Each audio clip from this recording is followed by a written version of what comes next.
Excuse me, sir. Sir, what did you do to become wealthy? I actually roll burritos for a living. You roll burritos? I do. What do you mean? I'm the CEO of Chipotle Mexican Grill. You're the CEO of Chipotle? I am. Do you think I could interview you real quick? I go all over the world interviewing the most successful people for the younger generation. Can I get 1 minute with you for Sure. Yeah, let's do it. Is that okay? Yeah, of course. Did you come from a lot of money? I did not. So you didn't have rich parents? I grew up in very humble beginnings. How humble? My first job was at a McDonald's restaurant flipping burgers. My high school career I spent washing dishes. We had to earn money. So you went from dishwasher to the CEO of one of the biggest companies in the world. Pretty much. How in the world does that happen? Whether you recognize it or not, you're building a reputation within your industry. But I would tell you, you're always interviewing. And whether you think others are watching or not, believe me, they are. You will be judged on your ability to drive performance. And I'll tell you, you earn credibility by delivering results. I always say that credibility kills all bad attitudes. It sure does. Everyone celebrates the winners. You know how you network with successful people? Become successful. There you go. Let me I ask you love this. it. What is Chipotle going to do in revenue this year? We'll push close to $13 billion this year in annual sales, which is really incredible for our organization. We still feel like we can double that over the next 5 to 10 years. How is that possible? Just through growth and scale, both in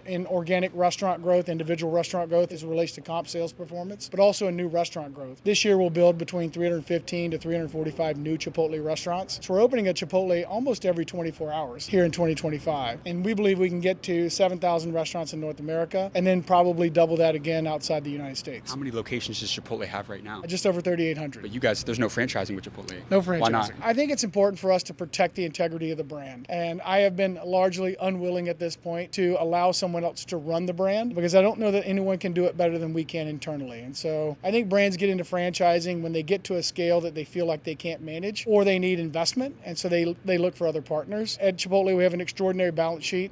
We call it a fortress balance sheet. We have just over $2 billion in cash or cash equivalents on the balance sheet with zero debt today. And we generate enough cash to continue to put cash in our reserves, do share buybacks quarterly, as well as support our own growth. What's the best advice you ever received from a mentor that business school won't teach somebody? And so there's a difference between responsibility and accountability. If you and I are both responsible for a task, who's accountable? No one. And so we talk about this idea in operations around who's accountable. Who's the one person that has to ensure that this job gets done? We may share responsibility, but one of us has to be accountable. You know they don't teach that in school, right? I know. Do you have another business analogy like that could help some people out? There's an old adage in this industry, you can't save your way to prosperity. And I would lean into this idea of abundance versus scarcity, meaning I continue to invest in the consumer experience, continue to invest in the team member experience, and that'll always pay outsized dividends for you and your firm. You got amazing advice, my friend.